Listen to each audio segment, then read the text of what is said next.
السلام علیکم ناظرین، آج میں آپ کے ساتھ کامران ٹیسوری کے حوالے سے شیئر کرنا چاہوں گا۔ جیسے کہ آپ دیکھ رہے ہیں کہ آج کل سوشل میڈیا پہ کامران ٹیسوری کی شخصیت ایک بڑی تنازع بنی ہوئی تھی، اور گورنر سندھ منتخب ہونے کے حوالے سے ان کا ایک جو ہے سلسلہ چل رہا تھا، اور اس پہ بڑی خبریں آ رہی تھیں سوشل میڈیا پہ بھی۔ تو بالآخر جو ہے صدر مملکت نے کامران ٹیسوری کے حوالے سے جو ہے منظوری دے دی ہے، اور انہوں نے اپنے عہدے کا حلف اٹھا لیا ہے، اور اب وہ گورنر سندھ بن چکے ہیں۔ لیکن ان کی شخصیت ہمیشہ سے متنازع رہی ہے ایم کیو ایم کی پارٹی کے اندر بھی، اور اس ویسے بھی، کیونکہ جب یہ ایم کیو ایم میں پارٹی میں تھے تو تب بھی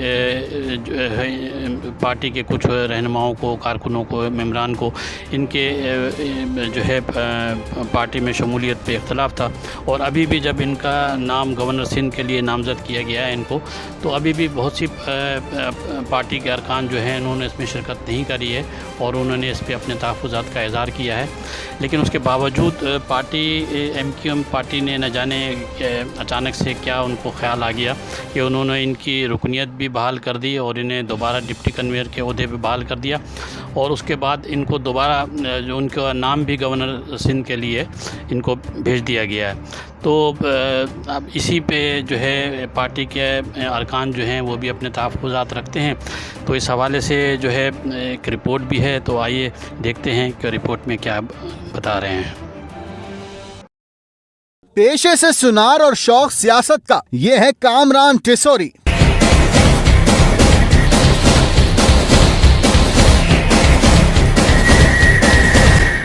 ایم کیو ایم سے وابستگی کامران ٹیسوری کی پرانی نہیں۔ 3 فروری 2017 کامران ٹیسوری نے ایم کیو ایم میں شمولیت اختیار کی، اور فوراً ہی پارٹی کی ٹکٹ پر سندھ اسمبلی کے حلقے 114 سے ضمنی انتخاب میں حصہ لیا، لیکن پیپلز پارٹی کے سعید غنی کے سامنے ٹک نہ سکے۔ ضمنی انتخاب میں شکست کے بعد کامران ٹیسوری پر الزام عائد کیا گیا کہ وہ ایم کیو ایم میں دراڑیں ڈالنے میں سرگرم ہے۔ 7 دسمبر 2017 کو اختلافات کی بنیاد پر کامران ٹیسوری نے ایم کیو ایم چھوڑنے کا اعلان کیا، لیکن فاروق ستار اور ان کی والدہ کے منانے پر پارٹی سے علیحدگی کا فیصلہ واپس لے لیا۔ تاہم 5 فروری 2018 سینٹ کی نشستوں کے انتخاب کے لیے کامران ٹیسوری کے نام پر اختلافات شدت اختیار کر گئے، اور ایم کیو ایم 2 کالونیز میں ڈھل گئی۔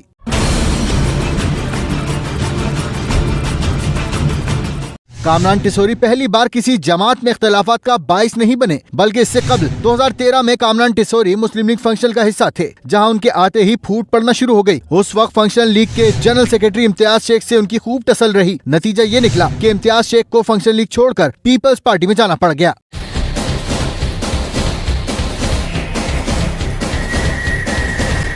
2014 میں کامران ٹیسوری نے سابق وزیر اعلیٰ سندھ ڈاکٹر ارباب غلام رحیم سے بھی سیاسی تعلق جوڑا، جو اس وقت پی ایم ایل قاف کے رہنما تھے۔ کامران ٹیسوری نے ارباب غلام رحیم کی امتیاز شیخ سے دوستی کا فائدہ اٹھانے کی کوشش کی، اور مبینہ طور پر چوکنڈی قبرستان کی زمین الاٹ کرانے میں بھی لگے رہے، لیکن کامیاب نہ ہو سکے۔ اس دوران ارباب غلام رحیم اور امتیاز شیخ کے مابین پھوٹ ڈالنے کے ذمہ دار بھی کامران ٹیسوری کو قرار دیا جاتا ہے۔ 2008 میں ارباب غلام رحیم پر برا وقت آیا تو کامران ٹیسوری ان کا ساتھ چھوڑ کر فنکشنل لیگ میں آ گئے۔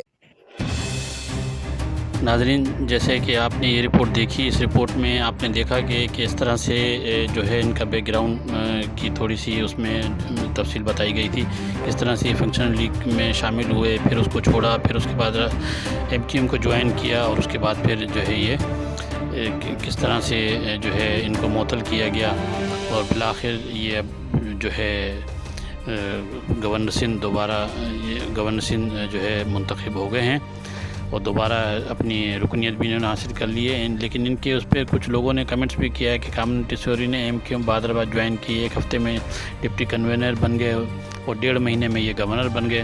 اگر اسی رفتار سے ترقی کری تو بہت جلد جو ہے یہ آرمی چیف بھی بن جائیں گے۔ تو کچھ لوگوں نے کچھ نگیٹو کمنٹس بھی کیے ہیں اس پہ، اور اس پہ فاروق ستار صاحب نے بھی اپنے کمنٹس دیے ہیں کہ انہیں بڑی خوشی ہوئی ہے کہ کامران میرا بھائی ہے، اور وہ گورنر منتخب ہوئے ہیں، مجھے بڑی خوشی ہوئی ہے ان کی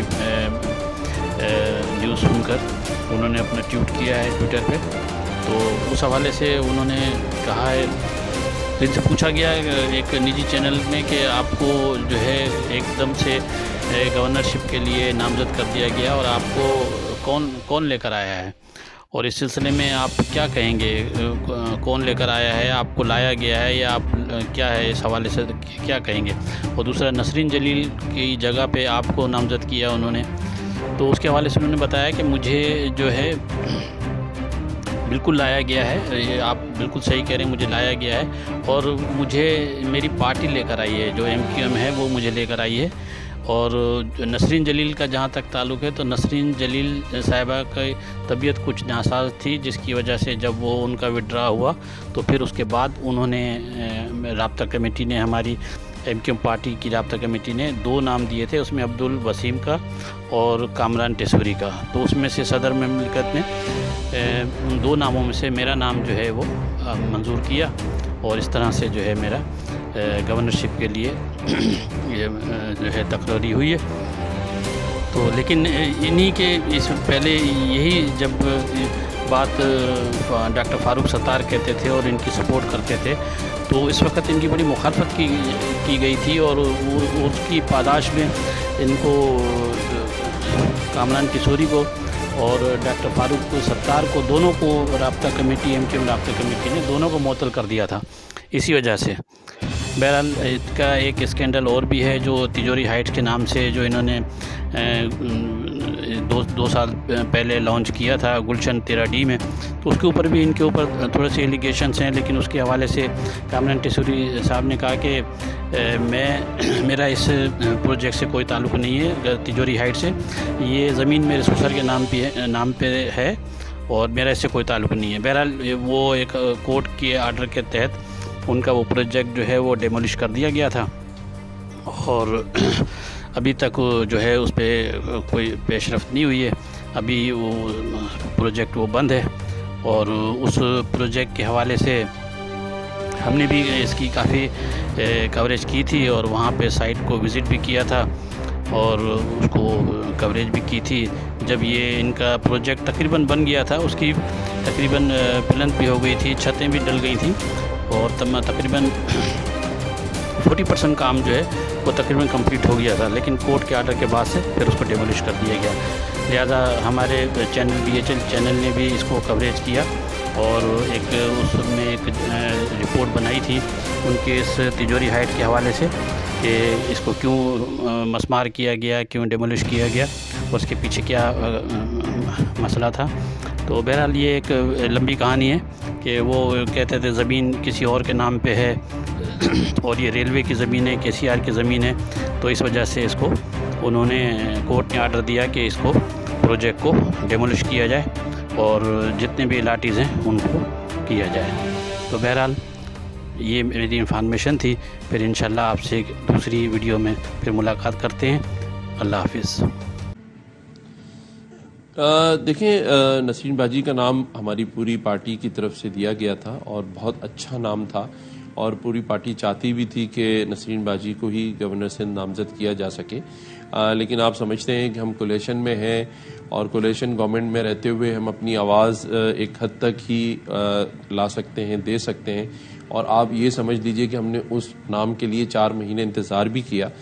لیکن اب لیٹسٹ ڈیولپمنٹ یہ بھی تھی کہ نسرین باجی کی طبیعت بھی اب تھوڑی ٹھیک نہیں تھی، جس کی وجہ سے انہوں نے خالد مقبول بھائی سے خود بھی معذرت کی اور وہ نہیں چاہتی تھیں کہ وہ اس چیز کے اوپر اب رہیں کیونکہ ان کی طبیعت ناسازی کی وجہ سے.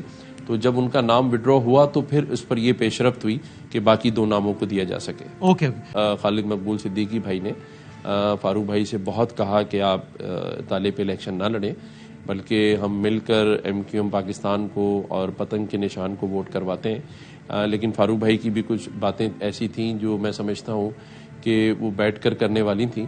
لیکن مشاورت کا سلسلہ ڈاکٹر فاروق بھائی سے جاری ہے اور پوری پارٹی کی، رابطہ کمیٹی کی اور خالد مقبول بھائی کی یہ دلی اور دیرینہ خواہش ہے کہ فاروق بھائی بھی ہمارے ساتھ کام کریں اور عنقریب انشاءاللہ تعالی آپ کو نظر آئے گا کہ ڈاکٹر فاروق ستار بھائی بھی MQM پاکستان کے ساتھ اور اس کا حصہ ہوں گے.